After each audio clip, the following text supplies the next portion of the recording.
Hello students, आप सभी का स्वागत है जेआरएफ अड्डा चैनल पे। मैं हूं डॉक्टर प्रियंका गुदारा, आपकी educator for CSR net life sciences. So guys, अगर आप लोग सीएसआर नेट जून 2024 को टारगेट कर रहे हैं, अगर आप केमिकल साइंस या लाइफ साइंसेज में तैयारी कर रहे हैं अपनी, तो आप हमें ज्वाइन कर सकते हैं जेआरएफ अड्डा ऐप पे, जहां अभी ज्वाइन करने पे आपको मिल जाएगी 12 महीने की वैलिडिटी। और ये मिल जाएगी आपको एक ऑफर प्राइस पे, जो अभी लेने पे आपको अवेलेबल है, which is 13,999 rupees. So guys, यहाँ पे आपको ABC तीनों पार्ट जो आपके पेपर के हैं वो कम्प्लीटली कवर करवा दिए जाते हैं। सब्जेक्ट एक्सपर्ट्स के द्वारा आपकी क्लासेस करवाई जाती हैं। ओके, आपको PDF फॉर्म में नोट्स मिल जाएंगे और डाउट सेशंस के अंदर आप अपने डाउट्स भी पूछ सकते हैं। हमें ज्वाइन करने के लिए आपको जेआरएफ अड्डा की वेबसाइट पे जाना होगा। वहाँ से जेआरएफ अड्डा की जो ऐप है उसको आप डाउनलोड करें। डाउनलोड करने के बाद में आप अपना स्टडी ग्रुप चूज़ करें, अपना कोर्स चूज़ करें और यहाँ पे आप अपना एनरोलमेंट करवा सकते हैं।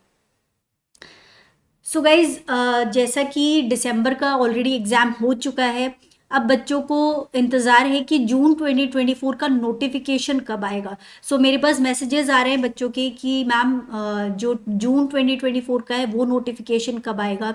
अभी जो एग्ज़ाम हुआ है दिसंबर वाला, उसका रिजल्ट कब तक आएगा। सो गाइज, जनरली जो आपका एग्ज़ाम होता है उसके करीब 10 से 12 दिन के अंदर आपका जो फर्स्ट प्रोविजनल आंसर की है वो आता है, और आपका जो रिजल्ट है वो ऑलमोस्ट 1 मंथ टू 40 डेज के अंदर अंदर आपका जो रिजल्ट है वो आ जाता है। सो आपका जो एग्ज़ाम है वो 22 दिसंबर को अगर था, तो जो आपका रिजल्ट है मेरे ख्याल से जो है 40 डेज आप मान के चलिए, 40 डेज के अंदर अंदर आपका जो रिजल्ट है वो आ जाना चाहिए। तो फेब फर्स्ट वीक के अंदर, आई थिंक आपका फेब फर्स्ट वीक तक आपका जो रिजल्ट है वो आ जाएगा।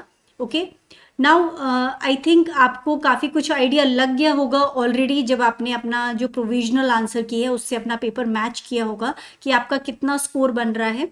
सो उस बेसिस पे आप लोग को नोटिफिकेशन और रिजल्ट का वेट किए बिना, क्योंकि ऑलरेडी आपकी एक लेवल तक अगर प्रिपरेशन हो रखी है, या अगर आप फ्रेशर भी हैं और आप टारगेट करना चाहते हैं जून 2024 एग्ज़ाम को, तो आपको नोटिफिकेशन का या फिर जो रिजल्ट है उसका वेट किए बिना अपनी प्रिपरेशन स्टार्ट कर देनी चाहिए। बट स्टिल, अगर हम बात करें कि जून 2024 का नोटिफिकेशन कब तक आने वाला है, सो गाइज, इस बार का जो पैटर्न है, जैसे कि अभी जो एग्ज़ाम हुआ था दिसंबर वाला, उसका जो एग्ज़ाम डेट थी वो थी 26 से 28 दिसंबर, और इसका जो नोटिफिकेशन था वो एग्जैक्टली इससे करीब 1.5 महीना पहले आया, जो कि मेरे ख्याल से आया था फोर्थ फोर्थ 1 नवंबर से लेकर के 4 दिसंबर तक आपका जो है फॉर्म्स ओपन हुए थे। सो ये टाइम ड्यूरेशन था इस एग्ज़ाम के लिए। सो इस एग्ज़ाम में आपका जो नोटिफिकेशन है ऑलमोस्ट 1.5 महीना पहले आ गया। बट जो इससे पहले जो जून 2023 वाला जो एग्ज़ाम हुआ था वो हुआ था 6 to 8 जून 2023, और इसका जो नोटिफिकेशन है वो काफ़ी एडवांस में आ गया था। 10 मार्च से लेकर के 10 अप्रैल तक आपके फॉर्म्स ओपन थे। सो गाइज, यहाँ पे ऑलमोस्ट 2.5 महीने पहले ही आपका नोटिफिकेशन आ गया। ओके, सो मोस्ट प्रोबेबली जो आपका अभी जून 2024 वाला भी जो एग्ज़ाम होने वाला है, इसका आपका जो फॉर्म्स हैं वो मिड मार्च तक आ जाने चाहिए। ओके, मिड मार्च तक नोटिफिकेशन आ जाएगा, फॉर्म्स ओपन हो जाएंगे।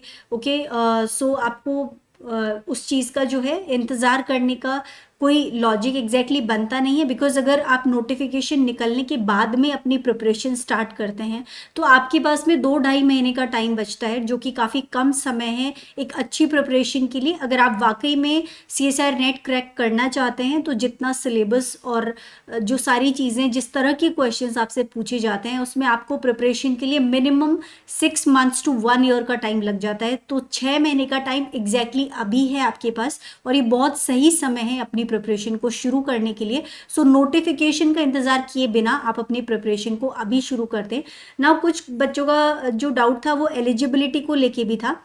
सो गाइज, एलिजिबिलिटी सिर्फ JRF के लिए चाहिए आपको। अगर आप LS टारगेट कर रहे हैं तो कोई एलिजिबिलिटी क्राइटेरिया नहीं है एज का, जबकि JRF के अंदर एलिजिबिलिटी क्राइटेरिया है। सो जो जनरल कैटेगरी है, ओके, जनरल कैटेगरी बॉयज़ के लिए जो एज लिमिट है वो 28 ईयर्स है। ओके। जबकि जो बाकी SC ST और जो वुमेन हैं उनके लिए जो एज है उसमें 5 इयर्स का रिलैक्सेशन दिया गया है, मतलब उनके लिए जो एलिजिबिलिटी है वो 33 इयर्स तक ये एग्ज़ाम दे सकते हैं JRF के लिए। ओके। और जो थर्ड कैटेगरी है वो है OBC नॉन क्रीमी लेयर, सो इनको 3 इयर्स का रिलैक्सेशन दिया गया है। सो OBC नॉन क्रीमी लेयर के जो बॉयज़ हैं वो 31 इयर्स तक ये एग्ज़ाम दे सकते हैं JRF के लिए। ओके।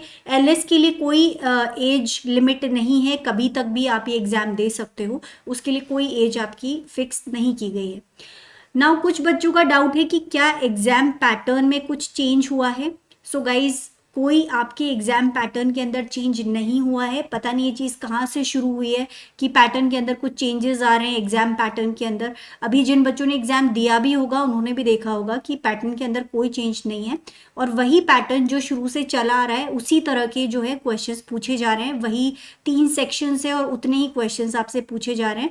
नाउ जो क्वेश्चंस का पैटर्न है उसके अंदर हो सकता है थोड़ा बहुत धीरे धीरे, क्योंकि हर बार जो लेवल है वो थोड़ा बहुत पीछे वाले बार से कुछ ना कुछ नई चीज़ें पूछी जाती हैं। सो जो लेवल है वो ज़रूर हो सकता है इंक्रीज होता हो, बट उसका एग्जैक्टली जो पैटर्न कहेंगे जिसको हम एग्ज़ाम का पेपर का पैटर्न, उसके अंदर कोई भी चेंज नहीं हुआ है। ओके। नेक्स्ट चीज़ है सिलेबस चेंज। नाउ क्योंकि UGC ने अभी अनाउंसमेंट किया था जिसमें UGC नेट जो है उसके अंदर सिलेबस में कुछ चेंजेस होने वाले हैं, ऐसा अनाउंसमेंट किया गया था कि जनवरी के अंदर उनका नोटिफिकेशन आ जाएगा कि किस तरह के चेंजेस उनके सिलेबस में होने वाले हैं। बट CSIR ने ऐसा कुछ भी नोटिफिकेशन नहीं निकाला है। CSIR का जो सिलेबस है उसमें कोई भी चेंज होने वाला नहीं है, वही सिलेबस जो आपका चल रहा था वही सिलेबस आगे भी आपके एग्जाम में आने वाला है। सो इस चीज़ को लेकर के आपको कोई भी परेशानी या सोचने की ज़रूरत नहीं है, ठीक है। सो सिलेबस के अंदर कोई चेंज नहीं होने वाला है, और अगर सिलेबस में चेंज होगा कभी फ्यूचर में भी, इस बार तो नहीं होगा डेफिनेटली, जो जून 2024 का आपका एग्जाम है इसमें तो कोई सिलेबस में चेंज नहीं होगा। अगर फ्यूचर में कभी होता भी है तो आपको 8-10 महीने पहले ही वो चीज़ बता दी जाती है, काफ़ी एडवांस में ये नोटिफिकेशन निकाल दिया जाता है। जैसे UGC ने भी बहुत पहले ही बता दिया कि जो जनवरी वाला जो मंथ है उसके अंदर वो सिलेबस में कुछ चेंजेस लाएंगे, मे बी बिकॉज नई जो शिक्षा नीति है वो आई है, so they might change a few things in their syllabus. तो हमारे सिलेबस में भी अगर चेंज होता है तो बहुत एडवांस में आपको इन्फॉर्म किया जाएगा, और अभी तक ऐसी कोई इन्फॉर्मेशन नहीं दी गई है CSIR के द्वारा। सो गाइज इसका मतलब ये है कि आपके सिलेबस में कोई चेंज नहीं होने वाला है। सो आपको वही सिलेबस जो ऑलरेडी आपके पास में है CSIR नेट का, वही सिलेबस आपको फॉलो करके अपनी प्रिपरेशन को स्टार्ट करना है। So what I feel is without wasting any time, अगर आप अपना JRF क्लियर करना चाहते हैं, जून 2024 में आप अपना JRF पक्का करना चाहते हैं, तो ये बिल्कुल परफेक्ट टाइम है अपनी प्रिपरेशन को शुरू करने का, और अभी से आपको अपनी प्रिपरेशन शुरू कर देनी चाहिए, तभी आप जून तक अपने आप को उस लेवल पे ला पाएंगे कि इस एग्ज़ाम को आप आराम से क्रैक कर पाएँ। सो गाइज इस एग्ज़ाम को अगर आप हमारे साथ में देना चाहते हैं, अगर हमारे साथ अपनी प्रिपरेशन करना चाहते हैं, तो अभी नया बैच शुरू हुआ है जिसके अंदर आप अपना एनरोलमेंट करवा सकते हैं। जो हम लोग जून 2024 का एग्ज़ाम है उसके लिए टारगेट कर रहे हैं। केमिकल साइंस और लाइफ साइंसेस के अंदर जो है काफ़ी अच्छे सब्जेक्ट एक्सपर्ट जो हैं वो प्रिपरेशन करवा रहे हैं आपके एग्ज़ाम की। सो आप हमें ज्वाइन कर सकते हैं, और हमें ज्वाइन करने पे आपको मिल जाएगी, अभी अगर आप एनरोल करवाते हैं तो 12 मंथ्स की वैलिडिटी मिल जाएगी at an offer price of 13,999। So guys start preparation for your exam, चाहे जिस भी मीडियम से आप करना चाहें, बट टाइम आपके पास काफ़ी लिमिटेड होता है। So do not wait for the notification, और जो और अफवाहें हैं उनको सुने बिना आप अपनी प्रॉपर जो प्रिपरेशन है उसको शुरू कर दें।